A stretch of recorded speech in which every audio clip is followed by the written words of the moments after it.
Hello, everyone. Good morning. Welcome to ITS seminar. My name is Siwei Hu, a third-year PhD student at ITS. Today, we are very happy to have Professor Jacqueline Huynh to give us a talk about her research on flight procedural noise modeling and validation for current and future aircraft. Professor Jacqueline Huynh is currently an assistant professor at the Department of Mechanical and Aerospace Engineering at UC Irvine. She earned her master's and PhD degrees in aerospace engineering from the Massachusetts Institute of Technology, MIT, and her bachelor degrees in aerospace and mechanical engineering from the University of California, Irvine. She is an teacher. Her research group focuses on aircraft systems design and operations, aviation emissions, and noise mitigation, and the integration of emerging technologies in the national aerospace.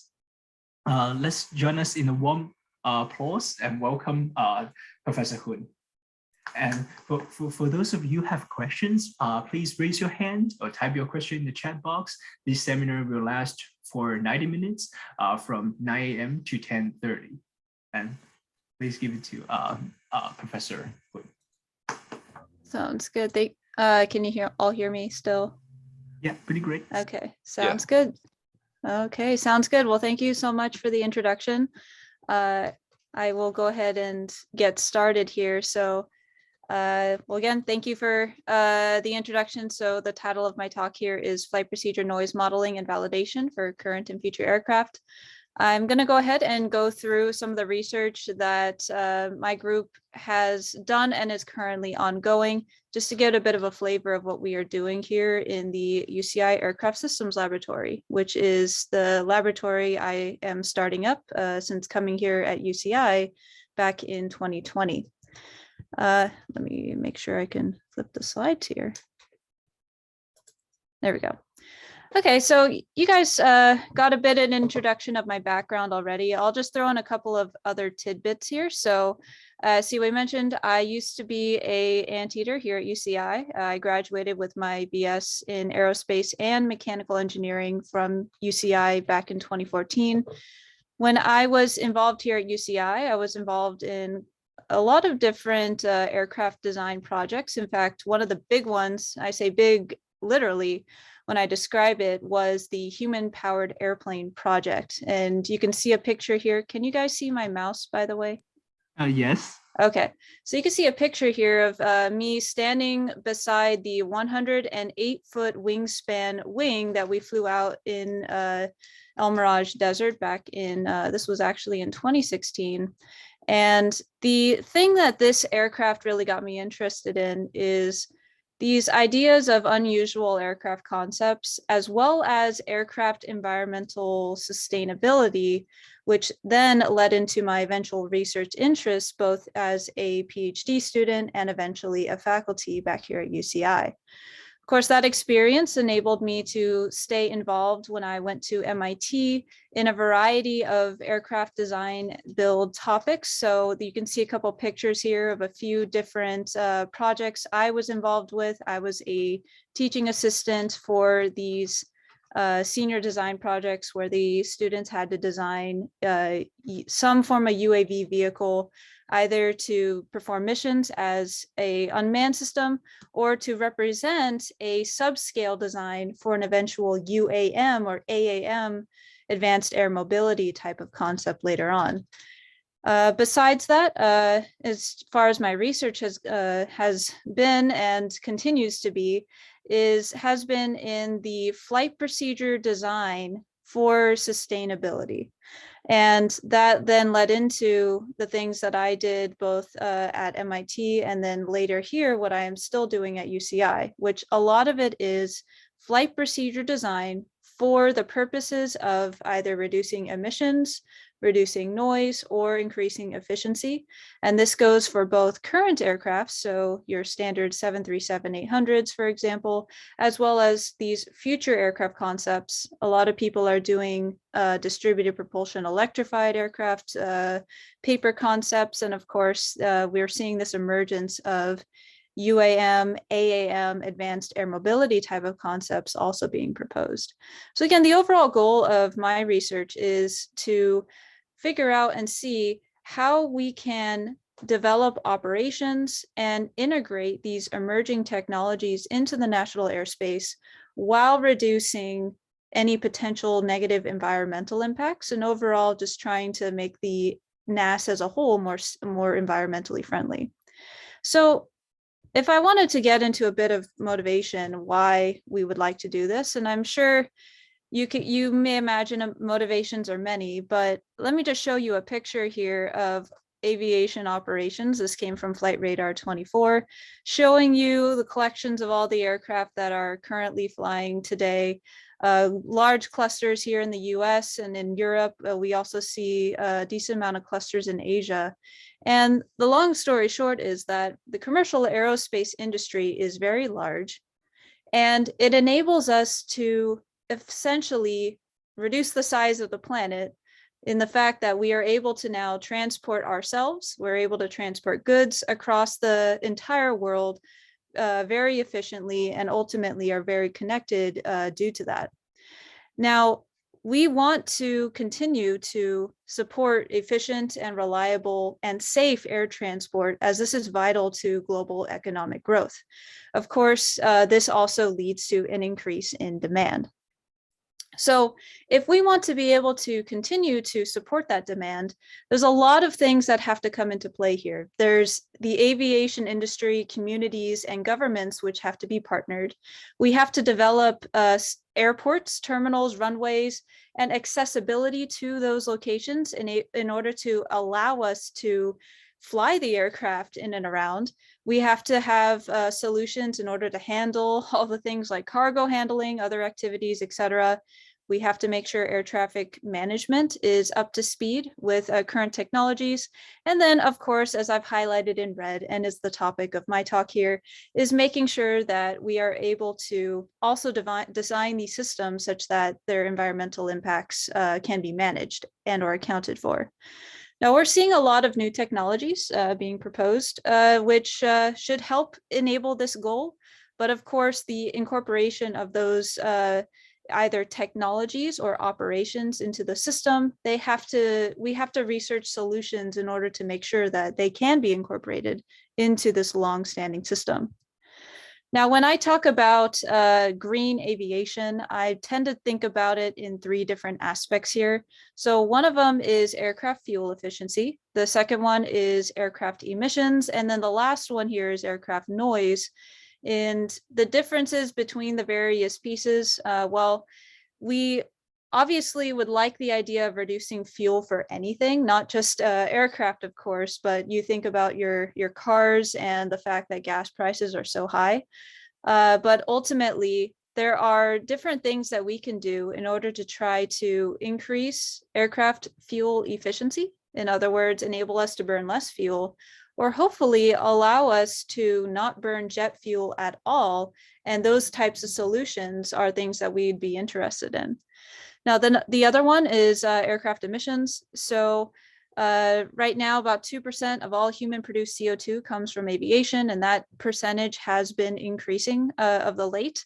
We also have other emissions, which may be more local, such as NOx also being produced.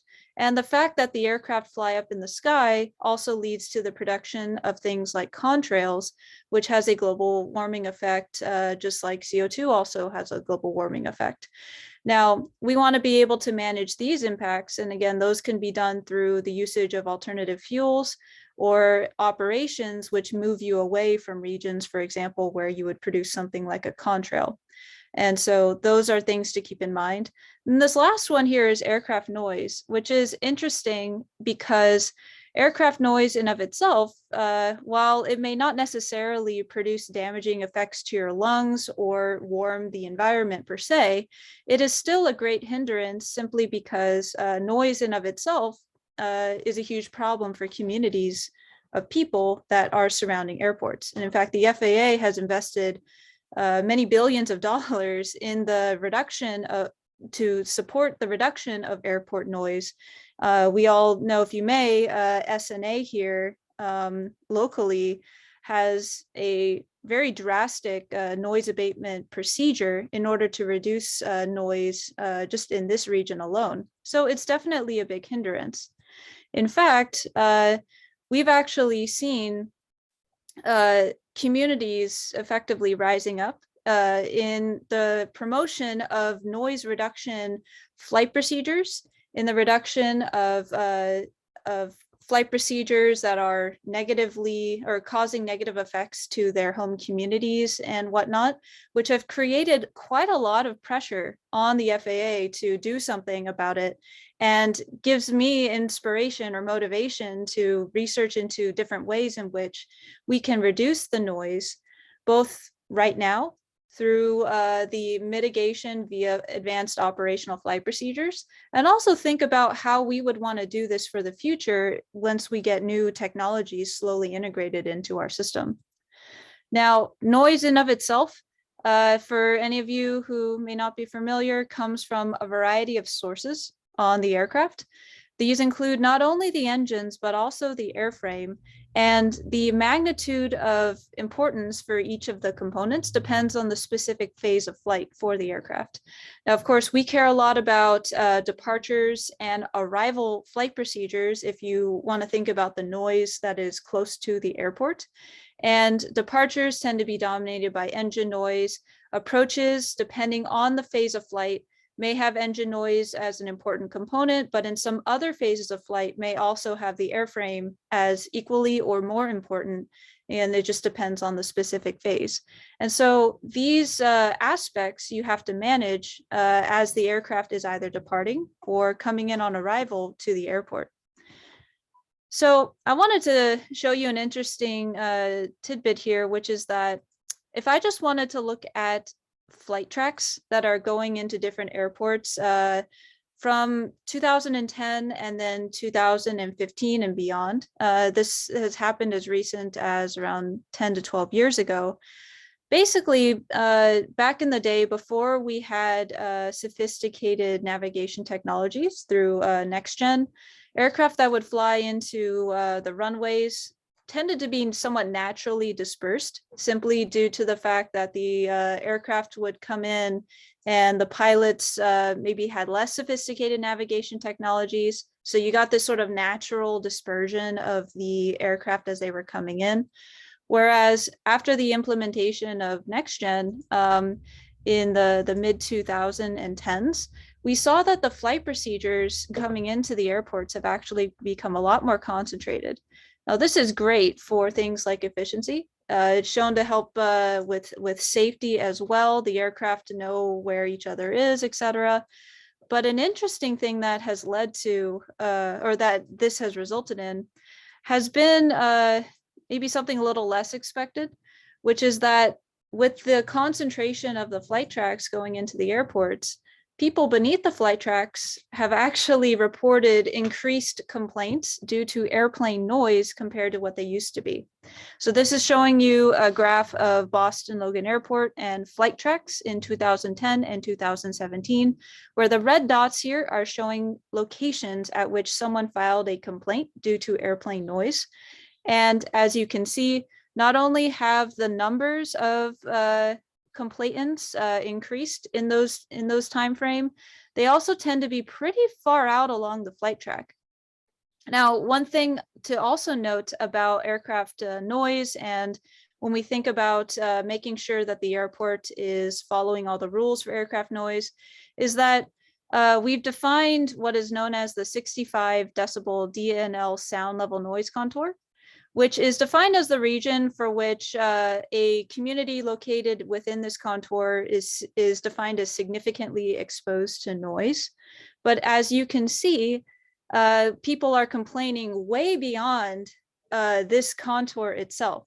And so it's clearly not just an issue of local noise very close to the airport, but also noise due to airplanes that are flying out, say, 10 miles beyond the airport boundary, or even further than that. And so we want to be able to see if we can reduce the noise levels for the aircraft in these regions as well. So getting beyond the motivation now. So the motivation here is Aircraft noise is an issue, and we want to see how we can mitigate it. And we want to see if we can do that both for aircraft that we are flying today, as well as aircraft which we may be flying in the future. And so when I think about how to do this, I usually approach it in a systems approach. I came from a systems lab, and my lab is about systems. So in this regard, I have to take into account a variety of different factors in order to consider how we are going to research ways to reduce the impacts. So when I think about this in a system approach, it starts with the aircraft flight procedure. And now this is the definition of how the aircraft is going to fly the procedure. And that flight procedure definition becomes the actual profile that the aircraft flies, depending on the aircraft's specific performance capabilities. Now, the performance is dependent on the aircraft itself. And so the aircraft itself is going to have some drag performance. It's going to have a weight and velocity that it flies at. And that is then going to then translate into the actual profile for which the aircraft is going to fly. The aircraft itself also has noise properties. So its specific airframe geometry, its engines, et cetera, those are going to actually produce the aircraft source noise. And those things coming together are eventually what will produce the source noise at the ground for which the observers are then going to listen to. So this is how I think about it as an overall system. And how I then translate that into a specific tool that I then calculate the noise for, I'll go through an example of how I do it first here for commercial aircraft. So this is that framework now in more detail. So when I think about doing this type of study now for a commercial aircraft, this is how we do it. We have a flight profile generation module, which basically takes in flight performance and allows me then from a flight procedure definition to compute a altitude, velocity, and configuration and thrust profile for the aircraft that it is actually going to fly. In order to get aircraft performance, I use a couple of different tools here. These are BOTA and TASOPT, which I'll go into a bit more in a bit. But essentially, these are databases of flight performance for existing aircraft, as well as detailed information about how to model the engine components within the aircraft. And then beyond that, once we have the aircraft performance, the flight profile, we then have to model the noise. And we do that through a combination of two different methods. One is ANOP and the other one is ADT. Which one you use just depends on how sophisticated you want to go with the modeling. So I'll go into details of what that would mean for us. But the point is, once you get the aircraft noise, you model it, you generate a single event overflight noise contour. And once you have that, you can then take that contour and model several contours in order to represent an aircraft fleet. You might want to then put those over different runways for different airports to see how that could affect a given population around the airport. And overall, just look at the community noise impact at the end of the day. And I want to just go ahead and talk a little bit more about these methods so you can see how we do these things. I'll just start with the noise. So as far as the noise goes, there's two different ways that we do it in our lab, where one of them is based off of a noise power distance based method. So through tools like FAA's ADT tool, there are MPD curves that exist for the aircraft that we already have existing today. And what these MPD curves are effectively noise levels recorded as a function of distance from the aircraft. And these noise levels recorded are basically converted into a curve that is a function of thrust level and distance only, which is great if you are looking at a flight procedure for which the only thing that you really think is going to change is the noise due to a change in thrust, such as on a departure. And you just want to look at things like moving the flight tracks around to see how differences in the distance is going to impact the overall sound noise levels. Now, if you want to go a bit more complicated, and sometimes you have to because some flight procedures are more complicated, such as an approach procedure for which the airframe noise starts coming into play. In order to do that, you really have to go to these noise source component modules, which are a bit more advanced. They take a lot more inputs in order to do them, but nonetheless, we figured out ways in which we can do it. And so if you wanted to get more sophisticated, where you're looking at how differences in the airframe, the slats, the flaps, the landing gear, etc., are going to then affect the noise levels. We use a tool called ANOP in order to do that. It's a bit more complicated, but it does work for our purposes. And it allows us to look at some things like future aircraft, as you'll see towards the end of this presentation. Now, if I wanted to do a source component method, I just want to show you all the different pieces which can come into play. For a given commercial aircraft, they tend to have turbofan engines, at least nowadays. So you need to model the fan, the jet, the core of the engine. For the airframe, you need to model both the clean trailing edge, the flap noise, the gear noise, and the slat noise. And then those things have to come together, where you then would propagate the noise down to the ground to produce overall flyover noise. These are just showing you some example models or modules within the ANOP method that we actually apply in this modeling. Now, all of those methods, there's a lot of them. They require a lot of inputs, and those inputs come from a variety of sources within our methods. As far as engine goes, you need to know the internal engine state performance. As far as airframe goes, you need to know the details of the airframe geometry. And then, of course, both of these things are going to be impacted by the flight profile, since a given thrust and velocity is going to impact what flight performance you're at. And a given airframe geometry will be dependent on the configuration and the velocity of the flight profile. I see we have a hand up. Did you want to ask a question? I'm sorry. Yeah, I just noticed it. Yeah, sorry about that. A quick question. So if we could go back to your former slide. Yes. Sorry, this one? Yeah. Maybe one slide before. This one? Yeah, so we kind of documented the departure and arrival noises, and I'm wondering which part might contribute the most, like the fan, combustion, jets. It depends on the phase of flight. It depends on whether or not you're doing an approach or a departure as well. So a lot of times, at least for commercial turbofan engines with really high bypass ratios, if you're doing a departure, the fan noise tends to be the dominant. But it again depends also on the specific aircraft as well.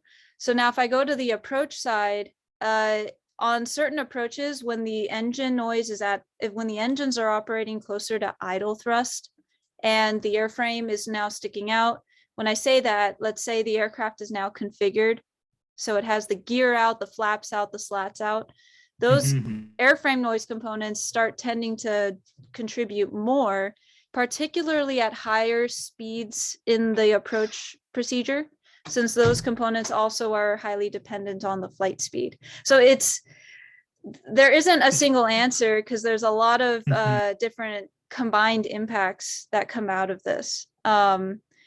But if you're looking at a specific phase of flight, and I'll show you an example of a component breakdown later on in this presentation.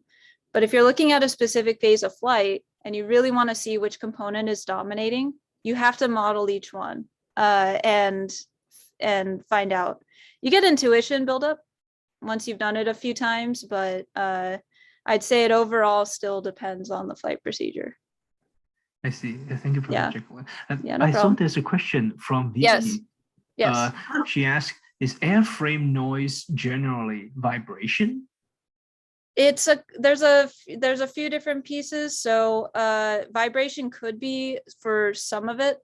So but for gear, for example, it's effectively a big bluff body that the airflow now needs to go around, and it acts like a big disturbance within the flow. Something like flap noise, you get a interaction with the vortices that end up coming off of the flap edges, producing noise. Trailing edge, it's a boundary layer, a turbulent boundary layer interaction off of the trailing edge that you get. So there's a few different components, but it's pretty much all of the airframe components are highly dependent on the airspeed that they see locally, which tends to be the same thing as the speed that you get from the airplane itself. But they tend to be airflow related turbulent interactions. Yes, I see another question here. Dr. J. Yes. Oh, Dr. J, you're muted. Yeah. I'm Yeah, ready. This is so interesting. These are all things that we have really no background in, right? What when you talked about the gear, for instance, are there designs that are specifically meant to reduce the noise? For instance, like a aerodynamic something that comes up in front of it along with the gear, right? Yes. Such designs exist? They do. There are different, there's research going into doing things like a pod or a fairing that goes over the landing gear. One of the challenges though is now you can't really easily access the components for fixing the landing gear. So that's one issue. They tend to add weight. That's another issue. Yes. They also, interestingly enough, they tend to be drag reducing. Sometimes you want drag to be able to land. So it's an interesting, I'll show you how that comes in actually. Oh, it makes later. sense. Yes, yeah. yes. I didn't think of it.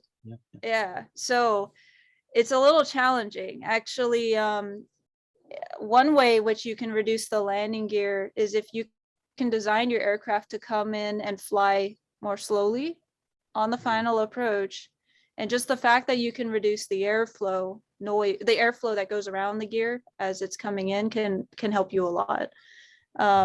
So those, just a few different ways. But that will also affect having the capacity, right?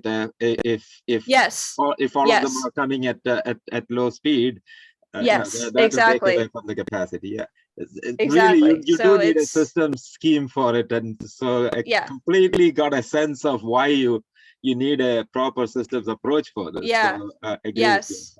Thank you. Oh yes. Yeah, no problem. All right. Shall we keep going?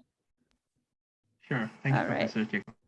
Okay, so let's go beyond these. So I was talking about inputs because I wanted to show you here where we get some of our inputs from.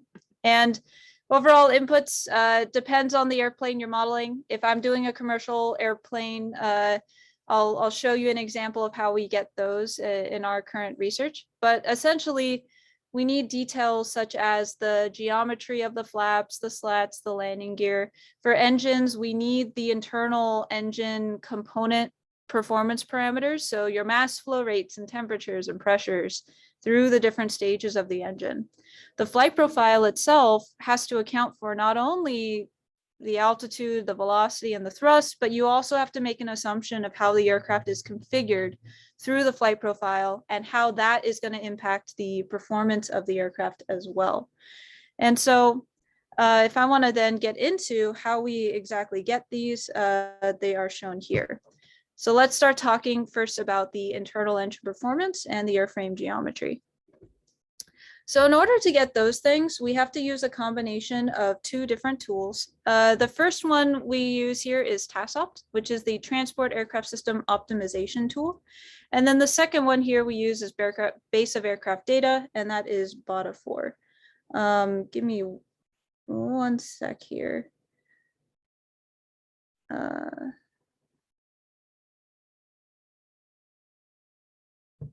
So the first one I'm going to talk about here is the Transport Aircraft System Optimization, or TASOPT. And what this is basically a physics-based aircraft sizing and optimization tool, which I can use for both current and future aircraft, although it is constrained to tube and wing configuration aircraft. And what it is doing is basically, based off of given mission requirements, the program will then size an aircraft which takes into account both the engine properties as well as the airframe geometry. Now, in terms of using that for something that we're doing in this work, we want to be able to model current commercial aircraft. So what I'll do is I'll give it mission parameters that I get for a Boeing 737, for example, and it will give me out the properties I would have had if I was modeling a 737-800. If I wanted to make changes, say model a future aircraft, I can do that as well. I would just need to supply in different initial mission inputs. So that is how I get things like aircraft wing area, tail area, fan diameter. But there are some things that are a bit more precise, which I have to get from external sources, since those tend to be something that aren't focused on in the early conceptual design. And those tend to be things like the flap slat gear geometry. So for current aircraft, what I'll have to do is get those from existing manuals, pictures, effectively existing sources. And it tends to be a little bit challenging since these things aren't usually publicly published, at least not directly.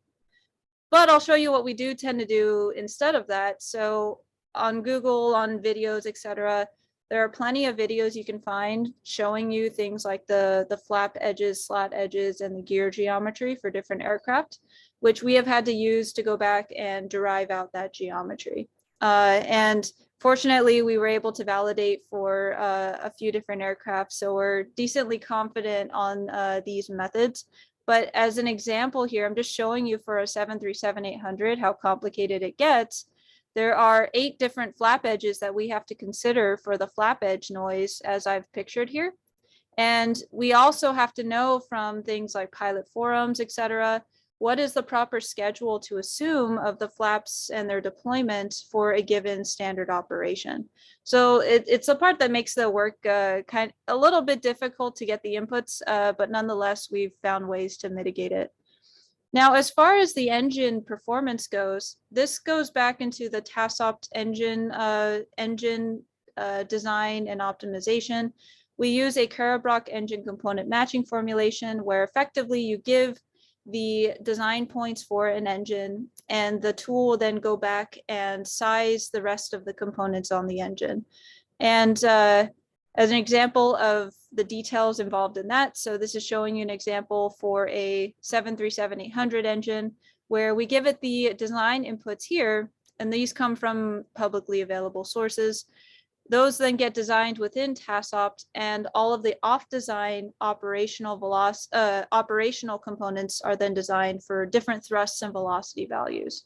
So these are just showing you examples of the different pieces that we actually then use within the noise modeling. Now, that was the airframe geometry, engine performance side of things. We also have the flight profile generation now. And the way we do this is we'll use something like the base of aircraft. Excuse me, yes. Professor Jacqueline. I saw a question from Vicky. Maybe Vicky yes. could unmute and ask. I was just curious, who tends to fund this kind of research? My mind was going to the various, Boeings and other producers of aircraft. And then I was my mind was also going to the military, the Department of Defense. Obviously, they've perfected at no small cost the silent or relatively silent aircraft. Who funds this? Who shares information? Who doesn't share? Once the data. Right. So we've had FAA. Now I've worked with Boeing directly. I'll show you an example in a few slides here. But even then, still they get nervous about sharing exact parameters. So we do have to make assumptions for certain things. But FAA has been a big supplier for funding for this. But recently we've been getting more involved with the Air Force, who is also funding some of the later work I'll show. And of course, we've also been in touch a lot with NASA as well. So just a few different places.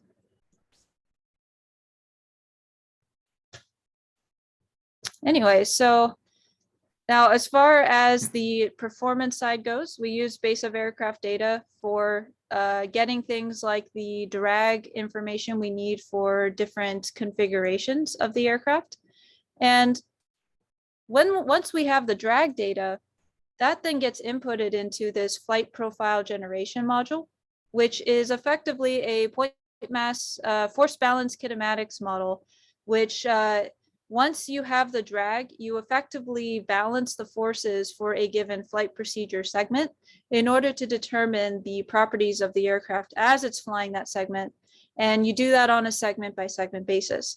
So a given segment will have a definition, and then you solve for the things that you don't yet know. So if I know glide slope and velocity, for example, I'll solve for thrust. If I know velocity and thrust, I'll solve for glide slope. If I know glide slope and thrust, I'll solve for velocity, etc. And I do that on a segment by segment basis until the aircraft comes down and we eventually produce the final flight profile, which is altitude, velocity, configuration, thrust, and lateral position as a function of time. This is showing you an example of doing that now for a given arrival procedure. And one other thing to note is that when we're defining the real operations for like given flight procedures going into Boston Logan Airport, for example, we like to define the flight procedures according to what we observe in data and then make modifications from there. But I'm just showing you here, if I wanted to figure out or back out something like the thrust from a given flight procedure we observe in ASDX data, for example. Now I'll note that a lot of that observed data you can get from websites like FlightAware or Flight Radar 24, for example, but they tend to only show you the altitude and the ground speed of the aircraft. So if you want to do something like modeling, you need to know what the thrust of the aircraft was and make an assumption for the configuration. Now, this method allows us to then back out or assume what the thrust was given a altitude and an airspeed assumption once you've made a good assumption for what the configuration was. And so what we've done here is I have the altitude and I have the velocity for some observed data. I model those in the flight profile generation method, and it allows me to then back out the thrust for that particular flight procedure. Similarly, this is showing that now for a departure procedure and how that ends up looking like. So basically you have the departure, altitude, velocity, and then you can back out the thrust for a given departure. So now, once I've had all those pieces and I model the noise for a given flight procedure, I then want to figure out or see how a given flight procedure is going to impact the surrounding communities. And so to see more of an example of what that looks like, so I'm just showing you here an example, Lmax in decibels outputted noise grid for some given flight procedure. You can model the noise here in different metrics that the communities might be interested in. That's the things that you would then communicate to them. And you can also take this grid and think about how you would put it or put this flight procedure for different runways and how those would impact given populations. So just showing you an example of that. If you wanted to take your entire fleet of aircraft doing a procedure, you wanted to then put a different procedure against different runway ends and see how that impacts different communities, you can get that from here. If you compare then the contour area to the population from census data, you can also then see how much population is exposed to a given noise level using this method. So it allows us to then make an overall community noise impact assessment. I want to now show you some examples of modifications we've done to flight procedure operations to show you how this method can then be applied to show how we can reduce noise for existing aircraft that we are currently flying today. I'll start by looking at an example departure procedure, and this one is a departure thrust cutback procedure. And the idea with this procedure is that initially the aircraft, they're going to be flying out at high thrust levels in order to get out of the airport boundaries in the initial portion of the departure. But there might be some airports and community locations for which having a thrust cutback portion in the departure could actually be useful and helpful for certain communities. So I want to go ahead and show you then an example of this idea of climb control on departure for noise reduction. So what essentially happens is that the idea here is the aircraft perform the departure procedure normally in the initial portion, but then will perform a level out segment over a localized particular portion of flight. And if you perform a level segment, naturally your thrust levels have to decrease. Otherwise, your aircraft may accelerate too early or just won't be able to hold the level position. And so this allows for a local derate in the thrust levels. And the challenge or the difference though is that you're no longer climbing as high. And so your altitude might be lower, but your thrust levels are lower. And whether or not that produces an overall noise benefit is something that you have to model. And so that's what we're going to show you here in the modeling, is to see whether or not that leads to a benefit. But the idea is, if it were to lead to a benefit, you would see a local reduction in noise over a particular local community out beyond the flight track. So in order to model this effect, what we did was use the AADT model, because this is effectively a thrust and distance impact that is relatively simple if you have something like NPD curves in order to do the noise modeling. And so what I'm showing you here are now examples of this. So this is doing this procedure for a 737-800. I'm showing you in black the standard flight procedure. And then the pink and the green are showing you examples of a effectively level off segment where the aircraft perform level offs at a couple of different altitudes. And then we modeled the thrust resulting from performing the level off. And then from there modeled the noise impacts to see how that overall impacted the below flight track noise levels for those procedures. So that's what I'm showing you here in the contours. The black is the baseline, and these are different levels that we tend to look at. So 60, 65, 70 decibels. And the red here is the resulting noise from the altered flight procedure. So the top one here is showing a level off at 4,000 feet, followed by 5,000, and then eventually 6,000 feet, which in this flight procedure actually was the same as the baseline. So it really didn't help us in this case. But what I'm showing you is that in the altitude restriction procedure, particularly the 4,000 foot case, we saw a local reduction in the noise contour for a particular location 8 nautical miles away from the runway. And then that contour became live again effectively after the end of the level off segment, but this was further out along the flight track. This is an example of seeing that now for a different airplane. This is a 767, it's a bit larger, and you can see how the contours are a bit different. But effectively, you get a local noise reduction right around that region of 8 nautical miles due to the fact that you get a thrust reduction, despite the fact that your altitudes are a little bit lower in that region. Now, why would you want to do this? See, I mean, you pick up the noise again later on. Well, in some communities, that actually can be helpful. So this is an example of where that could be helpful. This is Boston Logan Airport again. And what we were interested in is seeing if we can design a flight procedure that locally reduce noise over a particular community. This is the whole peninsula. Surrounding it is ocean. So we can be noisier over the ocean, but we wanted to see if we can reduce the noise locally for these particular people who are located around 8 to 10 nautical miles from the start of the runway. And so we wanted to then simulate that. We simulated it for an entire fleet to see how this type of flight procedure could help this particular community.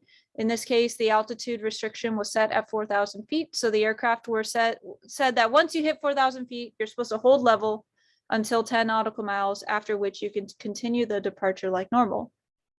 In doing that, this is showing you here what we call a N60 analysis, where effectively we modeled those contours for a fleet of aircraft coming off of this runway, and then counted the number of times at which the people who were at this whole peninsula were exposed to a 60 decibel noise contour.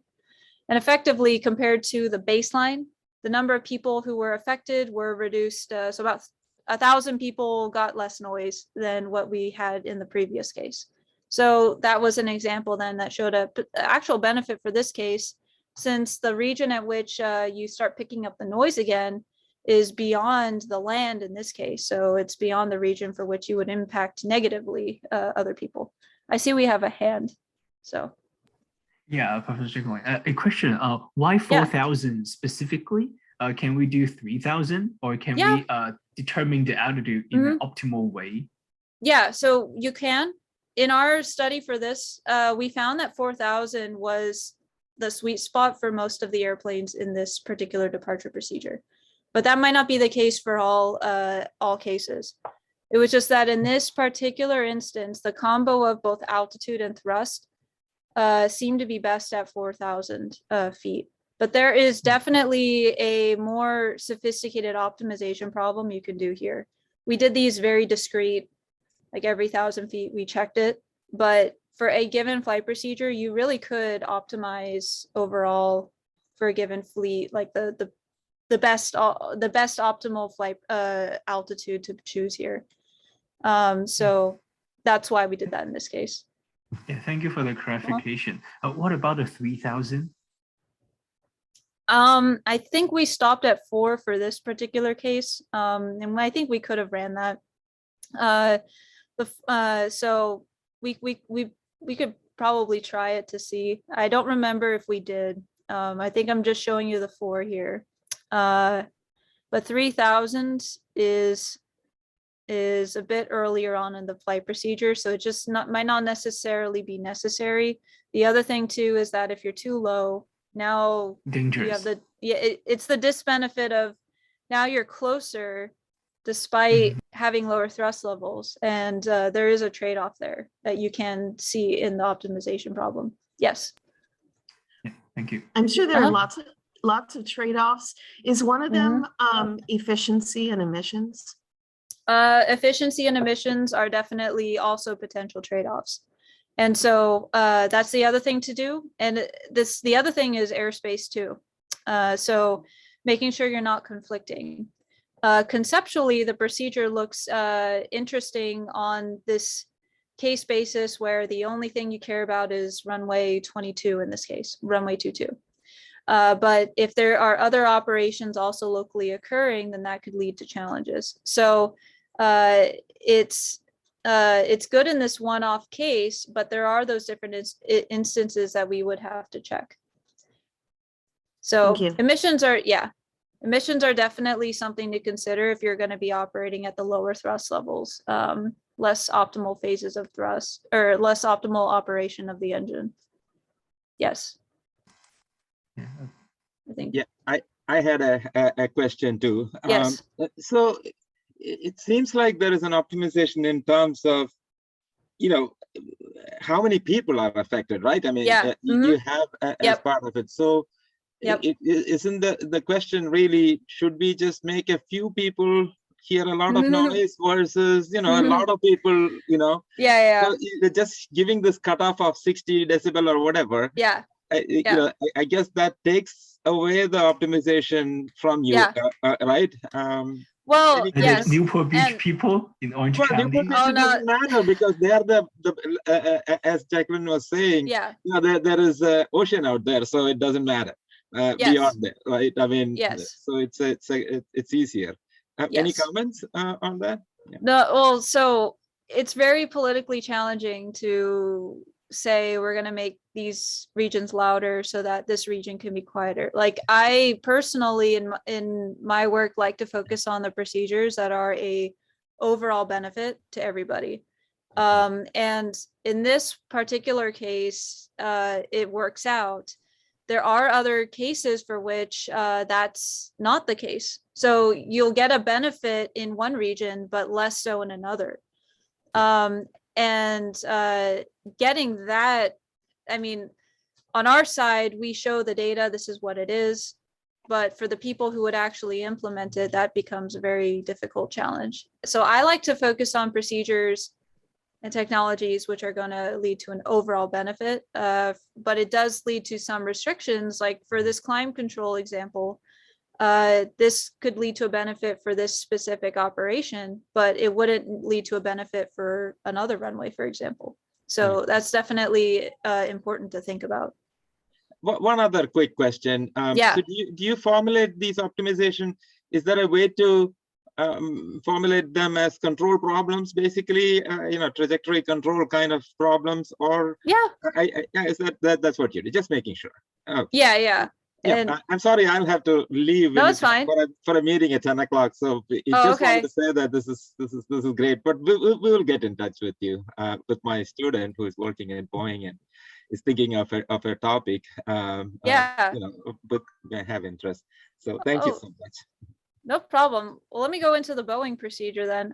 Since so I just went through a departure, and I want to talk now about a flight procedure which we've seen actually seems to have a local has more benefit for not only the noise side, but also the fuel burn side, just since we're talking about that. So I just went through a departure procedure. I want to start talking about an arrival procedure, which is called the delayed deceleration approach.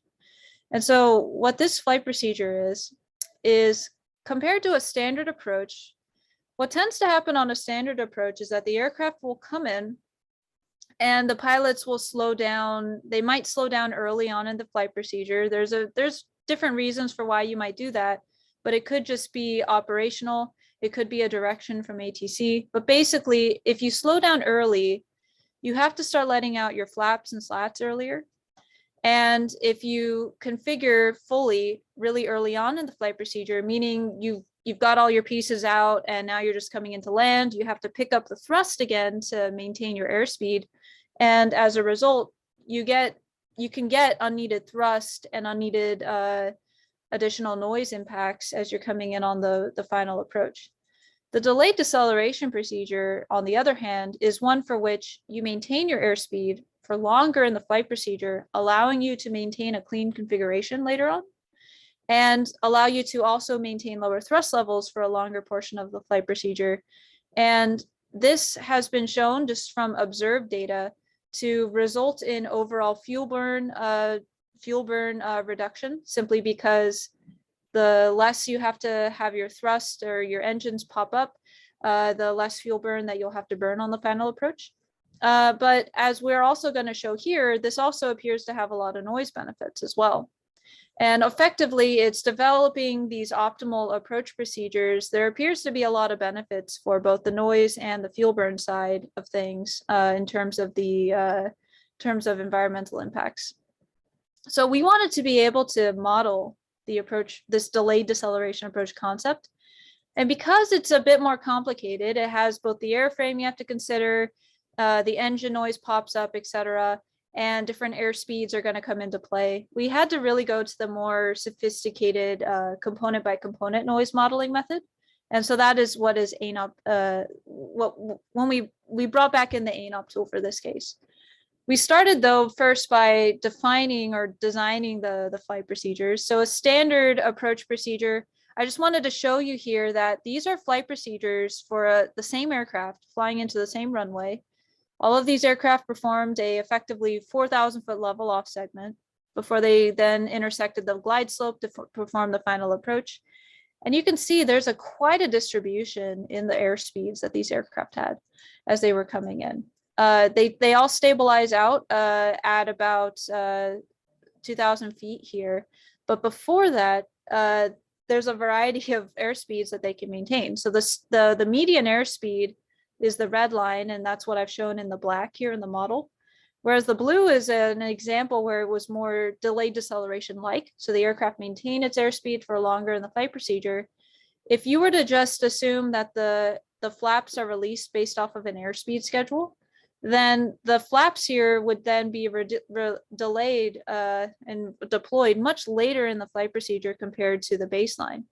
You can see also how this translates into the thrust. So the delayed deceleration procedure has a lot lower thrust levels for more of the procedure than the standard baseline approach. So we wanted to then model that. I'm just showing you here so you could see where the flaps would have come out for an early example too in this case. But what I'm showing you here now are example component breakdowns of the noise levels for these particular flight procedures. And in particular, what we saw was that under track noise tended to be reduced as you delayed the onset of your configuration. If I wanted to look at the difference then in the noise levels between the two, having no flaps out versus flaps 1 or flaps 5 tends to be it could be up to a 6 decibel reduction in the noise in the early portion of the flight procedure. And so this is also now showing you here, compared to a baseline, what the delayed deceleration approach noise levels would be for an example flight profile into runway 4 in this case at Boston Logan.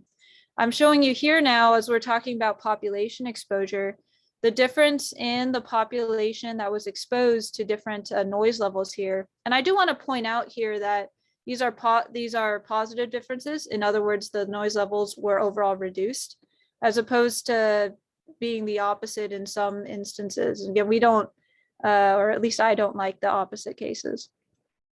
But this procedure looked very interesting in a lot of simulations that we were doing. And in fact, we wound up working with Boeing on this one to demonstrate this flight procedure with the Boeing Eco Demonstrator project. And in the Eco Demonstrator, we not only just demonstrated a delayed deceleration approach for the demonstrator, but we also demonstrated a steeper final descent on the final approach portion of the procedure. So the aircraft was going to perform a delayed deceleration approach and then a 3.77 degree final descent as the aircraft was coming in on the final approach. And so this is now showing you, okay, so this was the aircraft. It was a 777.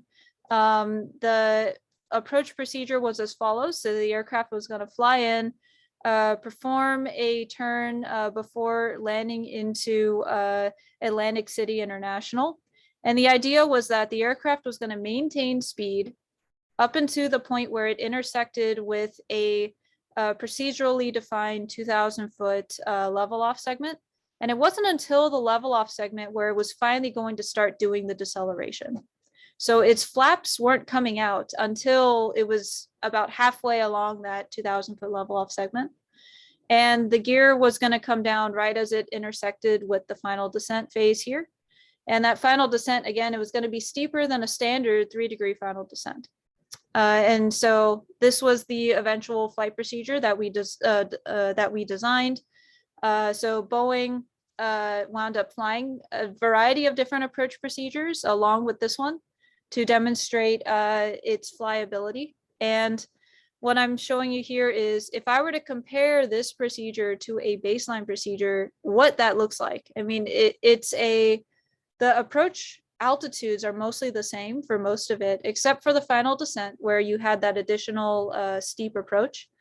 The flight airspeeds can be very different along with the thrust here. So that's just showing you the examples of the comparison between what we flew versus a baseline. These are showing you examples of modeled noise results. So the blue here, this is a standard procedure minus the delayed deceleration procedure. And I'm just looking at deltas in the noise. This was the blue showing you the effect due to the delayed deceleration approach. And then the red is showing you here the effect due to the eventual steeper glide slope on the final descent. So this is what we modeled as the noise levels for this procedure in the eventual case that was flown. The pilots were able to fly this procedure just fine. And then I'm comparing now here to examples of this flight procedure for another separate approach that they also flew into Boeing Field Airport. This is just showing you how different and how much longer the contours could be if you're flying a less than optimal flight procedure. Now this is now showing you the delta noise between a baseline that they actually flew versus one that the design that we modeled. And again, just significant differences in the Lmax. So we were overall pleased with the outcome of this, but there are different things that we wanted to get afterwards, which included additional validation data and also analysis of this procedure, not in just a single one aircraft is flying setting, but in a fleet-wide setting. And so that's leading now to some of the work we're doing with that. I saw, do we have questions? Okay, I thought I saw questions. So I'll just go into that now, which is approaches for doing the noise abatement procedure modeling and validation portion of this. So if I wanted to go about actually validating this, I want to take the baseline flight procedure noise modeling systems analysis method that we've developed and tie it into validation data. And that's effectively what's going to happen here. So this is the baseline framework that we work with. And now I want to compare that to existing data. But if I compare it to existing data, I have to be a bit more careful as to how I model the flight procedure trajectories and how I take into account other things such as the weather impacts. Since weather is going to impact noise propagation, it's also going to impact the aircraft performance values. And so what we did is take operational radar data that we observe, as well as observed weather data for a given case, and use those to get a better approximation for the weight for an aircraft from a given operation. Also get a better approximation for the airspeed that the aircraft flies, and also tie those then into the flight profile generation method. And once we have that tied in, we can then compare noise that we would have modeled for that operation at a specific noise monitor location, and then compare that to noise that was actually modeled at a noise monitor location. And that's effectively what we're doing here in this validation approach. Now, in the validation approach, I mentioned being a bit more careful on the aircraft weight assumptions. And so what we can do is actually take the flight trajectories, and if we make an assumption for the final approach speed and how that compares to something like the stall speed for an aircraft, we can make an assumption then based off of just our knowledge about stall speed to back out what the real weight of the aircraft would have been for that given operation. And so that's what we did here. The predicted weights that we get fall within reasonable ranges for the aircraft that we model. And so we're pretty happy with those assumptions. The other thing that you need though is the weather. And weather can be complicated because the weather, so this is temperature, humidity, as well as wind in the analysis, can be very variant depending on the altitude. It may vary a bit less so for lateral positions, but definitely with altitude, you want to be able to capture that in the noise method. So we have to then feed this information into our propagation assumptions within the noise modeling method. One last thing here is just looking at the configuration schedules. So I mentioned having to make assumptions about configuration schedules in the past.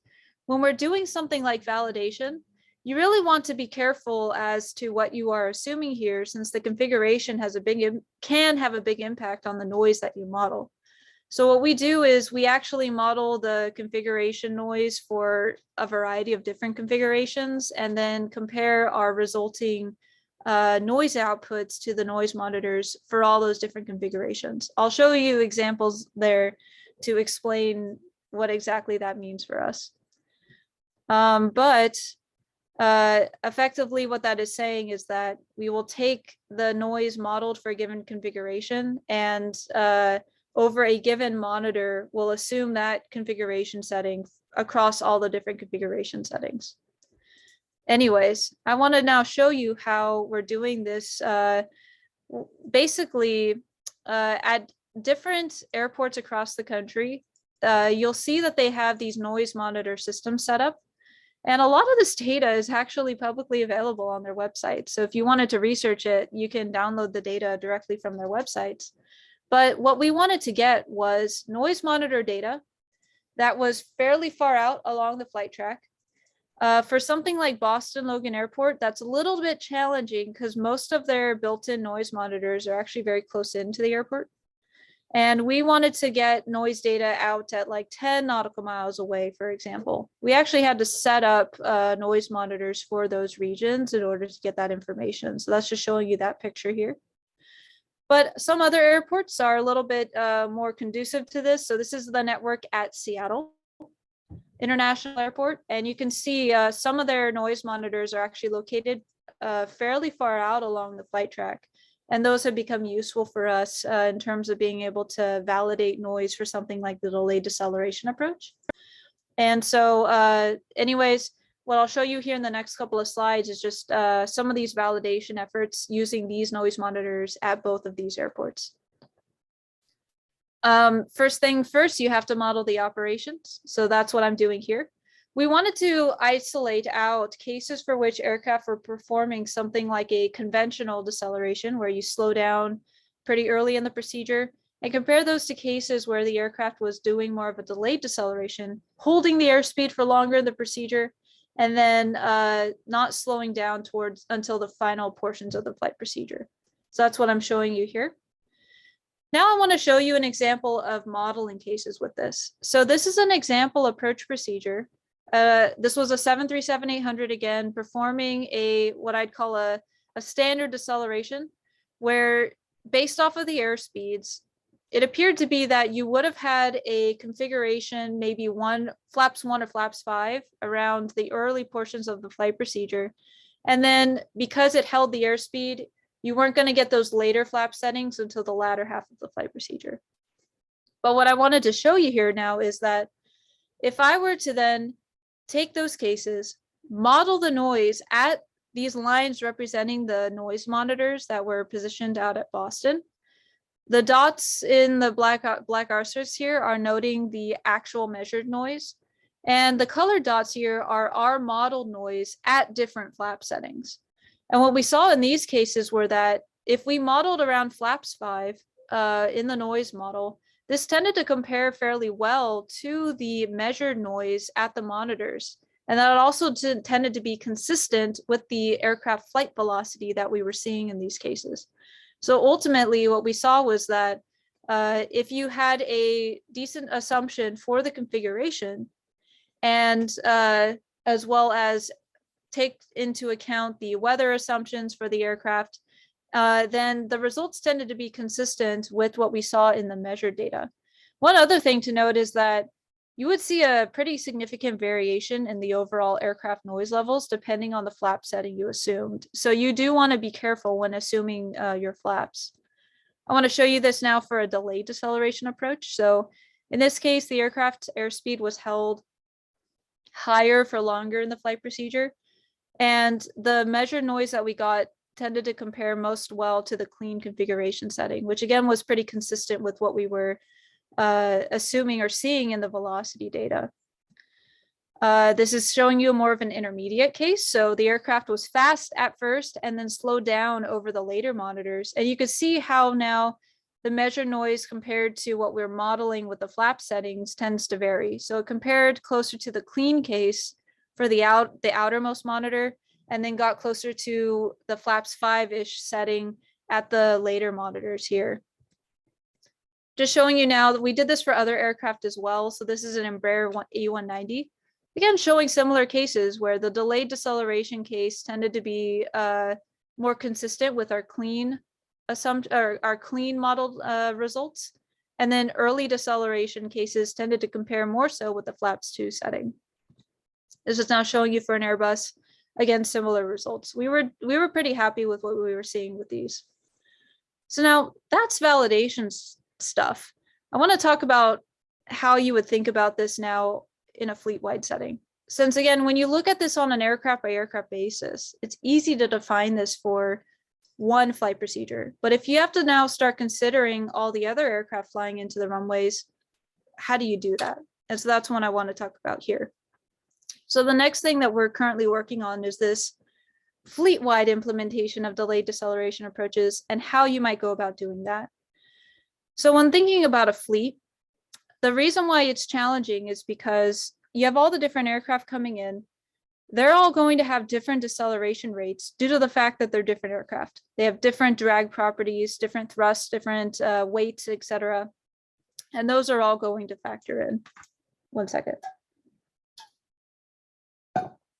And so what I'm showing you here is if you wanted to think about doing a DDA for something like a fleet going into Boston, how would you do that? And so what I'm looking at here are just the breakdown of different aircraft that are flying into this particular runway at Boston and different rates of sequences of different aircraft for this runway at Boston as well. In this case, most of the aircraft were A320s, 737s, and E190s. And so what we did here was then model the different sequences of these particular aircraft flying into the runway to see if you ever had a situation where if you were to tell everyone to do a DDA, would you ever run into an issue where you start having separation problems? So an aircraft might accidentally get too close to another aircraft. And that was something that we wanted to study by looking at the deceleration rates for this case. So here's an example of how we did that. This is 3 aircraft in sequence from actual radar data, A320, 737, and E190 case. And this is just showing you the trajectory in 3D space. So you can see how complicated a given set of arrivals can be. They all have different approach altitudes, different airspeeds, etc. So if you were to tell all the aircraft to now do a DDA, how exactly would that factor into to the sequencing of these aircraft, and would you run into issues? So if I were to now do that, this is showing you here A320, 738, E190. If I were to take those existing operations and tell them all to do DDA, this is how they would look like in the flight procedure.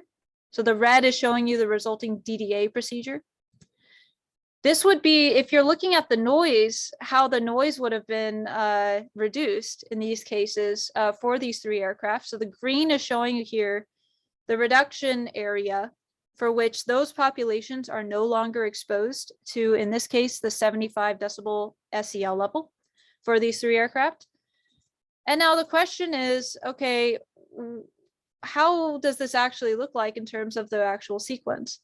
And so what we can do is actually model here how the aircraft would be moving if you were to do the DDA compared to the baseline procedure.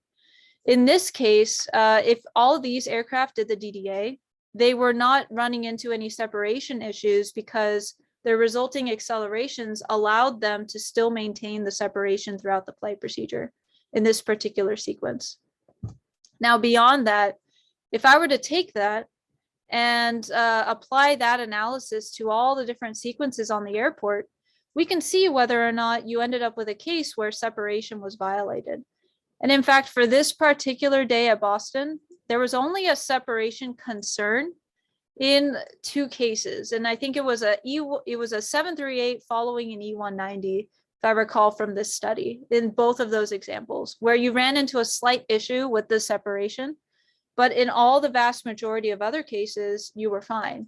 And this is just quantifying now the overall reduction at which you would have had fuel burn savings due to the implementation of this procedure, as well as a reduction of when the flap settings and slats would have been deployed, which tends to associate with an increase in the noise levels as well.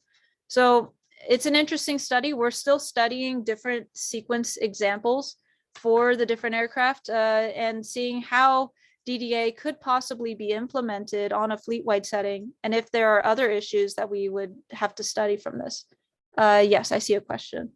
Yeah, can you clarify a little bit the sequence? The sequence, does it mean that the sequence in different aircraft taking off and departing? Yeah, so it's the sequence of aircraft is aircraft 1, aircraft 2, aircraft 3. So it's a sequence of aircraft that are in line, set up to land or take off from the same runway, for example. I see, so in the example previously here, the sequence was an A320, a 738, and an E190. So A320 was first, followed by 738, followed by E190 in this case. So the sequence was those combination of 3 airplanes. If I were to now tell those 3 airplanes to perform a DDA, what happens to the sequence? Do you end up with a situation where the aircraft are now going to end up flying too close to each other because their performance attributes are now different and their speeds are now different compared to the baseline? So this might be a combinatorial optimization question. Oh, definitely. Because the other issue is that if you run into sequencing issues, so you have a separation concern, for example, now you might not be able to perform the optimal noise abatement procedure. And the question is, how do you optimize both the fact that you might no longer be optimal here, but you're going to not have separation issues here, and what ends up actually being the overall benefit in that situation? So if I model noise on a case-by-case basis, I can model the most optimal noise procedure, but the question is, can I actually fly that in a fleet-wide setting? And that's what we're attempting to study here. I see. Thank you for the clarification. Can I also ask a quick question? So we might analyze the arrival case. So here from the attitude, but what about the departure case? Departure cases are, and it depends on the flight procedure, but that can be similarly done, just a flip of the tool effectively. You're going out instead of coming in. Approaches tend to be interesting simply because you know you have to get here eventually. And if you're here and you need to get to here, the end point is fixed. So ultimately, you have to do something that allows your airplane to get there. On departure, you might say it's a little bit freer since you start here and now you need to get out and go out there. I won't say that you're not constrained, because you are, but you don't have to worry as much about the fact that you need to get slowed down and configured for arrival. Otherwise, you're not going to make that landing. Like that's the concern on the arrival, is if you're coming in and you have too much energy, you're not going to be able to land the aircraft. So that's part of the challenge here. I see I have another question. Okay. Oh, hi. I just had a question regarding, first, it's a safety issue, because yes, I see that you have 2 concerns out of like 70 samples, but that's a high ratio. I mean, I don't think FAA would approve such a thing if that even is a concern. The other question is that at the end, can you dictate a pilot to do a DDA, because it's a pilot in command which decides how to land the airplane based on his own preferability? Can we dictate the fleet to do DDA? Well, that's a big question here, because we are, and by the way, it does promote the idea of giving more decision support tools to the pilots to have in their arsenal to be able to fly these types of procedures. So by the way, as far as safety goes, definitely you cannot do a flight procedure that's going to end up having a safety compromise. So in that case, when I'm showing you this, this table here, this is showing you if I were to just implement this fully, what would be the issue that could arise. In this case, they were showing 2 situations where there would be an issue. So in that scenario, you can't just do a full implementation without any problems. In order to mitigate something like this, for example, the aircraft may not be able to do the optimal deceleration. Maybe they have to let out their flaps a little bit earlier in order to allow us to still maintain separation on the final descent. And so we can quantify where that would have had to occur for that given scenario.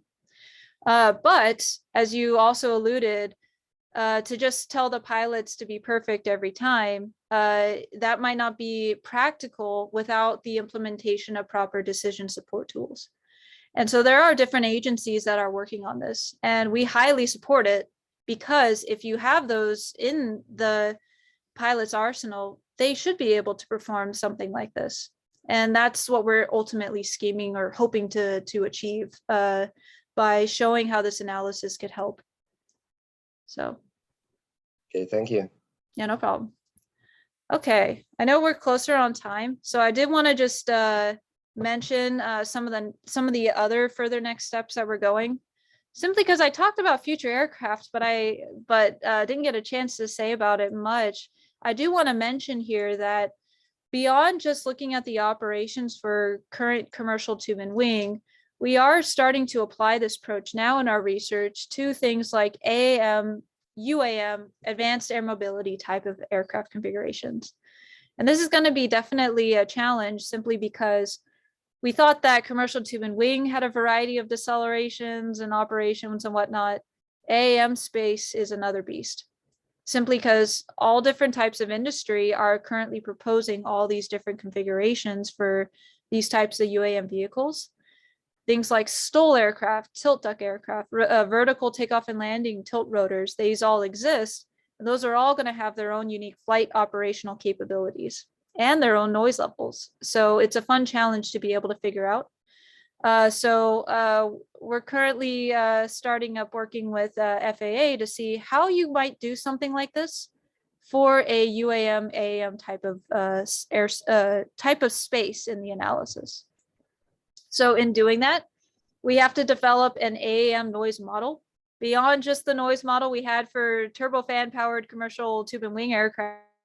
These types of aircraft are more, they tend to have things like multiple rotors that you have to take into account. So we've been working that into our analysis. The other thing too is the flight procedure capabilities.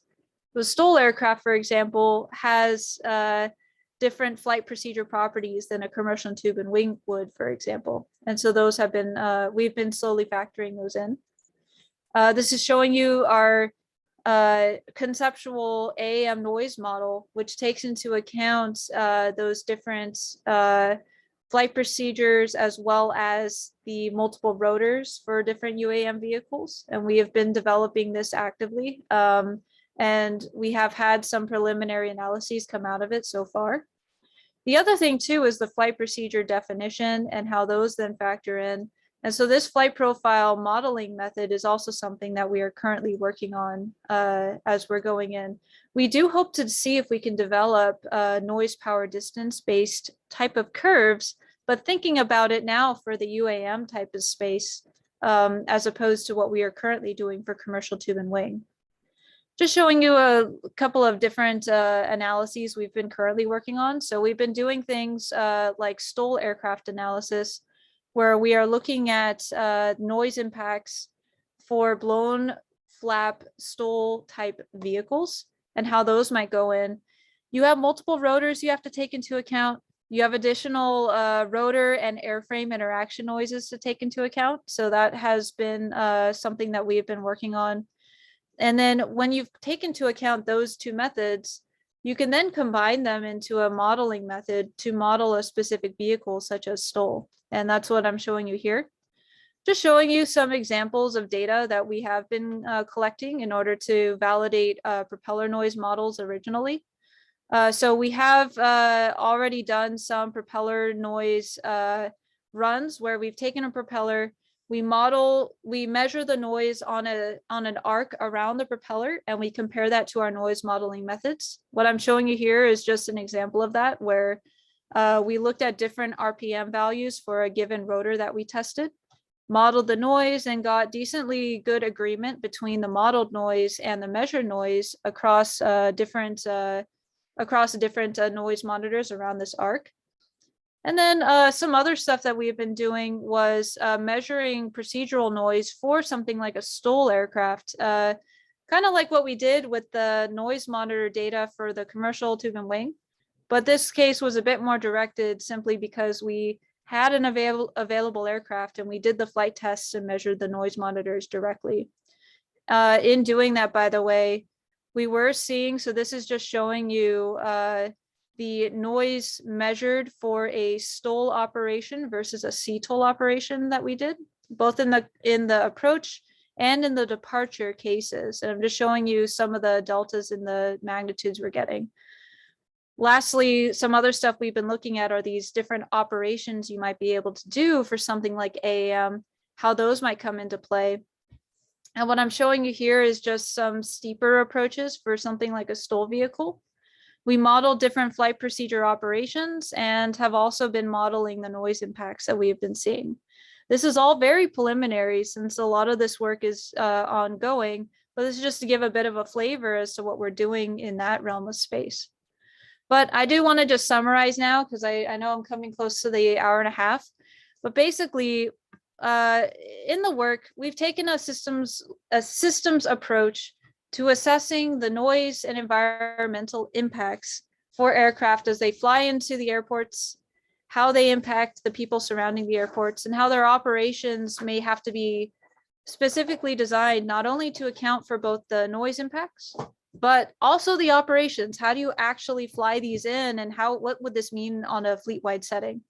We've been doing this now pretty actively for both commercial aircraft, but we are doing this transition into the AAM UAM space, and that's pretty exciting work that we are currently doing.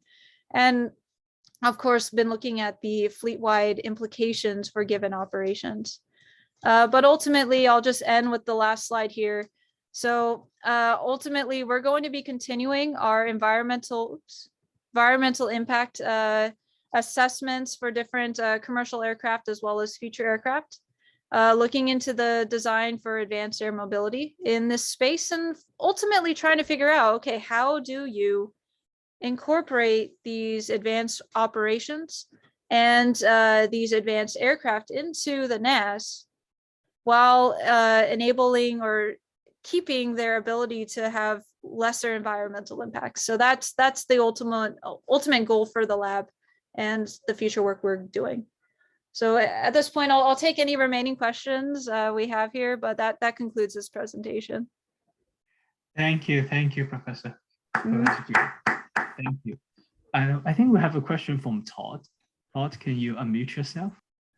Yeah, so a lot of these measurements are decibel measurements, but A-weighted, of course, which is appropriate for aircraft, but a lot of them don't, some of my research was based on this, but I noticed they never take into account frequency response or actual, noise or sound characteristics of the source. And also, there's never really a connection to perceived impact, the subjective impact on that. Like, how is that taken into account or addressed? It depends on which validation we're doing. So yes, you're right, on the commercial airport networks. Yes, we usually do not have the frequency spectrum available to us. What they give us is the LMAX or the SCL measurement. And so that is indeed what we have to work with. If we want to identify the frequency spectrum, we do that in our own modeling. So our modeling takes into account, it starts from the source, and we predict the noise over a frequency spectrum, and then we integrate that metric into the final metrics such as LMAX or SCL or something like that. So that's how we do it there. For the stuff that we've been able to actually do ourselves, those microphones have the ability to capture the frequency spectrum. I just didn't show any of that here today. But we can look at that more carefully when we're doing our own measurements. And so that is the benefit of having your own data or your own equipment to measure with. But that's how we do that there. So yeah. It would also be kind of hard to make bar charts out of this. Yeah. Any further questions from the audience? Does it help, Todd? Yeah. And then the second part was like, it doesn't seem like this kind of if the tree fell in the forest and nobody heard it, did it make any noise? But how do you directly relate this to like community actual annoyance or impacts on subjective impacts? The subjective impact is difficult. So what we tend to do, because the question of how do you relay this now to the community is, so if I go way back, you have to communicate this to the community, and then ultimately the community will decide whether or not something like this is worth implementing for their community. We tend to do this based off of population exposure for us, because if you move the population away, by the way, it wasn't just that we chose a random number. Let me actually go back to the very beginning. So basically the density or here it is. Impact, right? Yeah, so it's the density impact. But the thing that we also did was try to relate areas that were seeing complaints.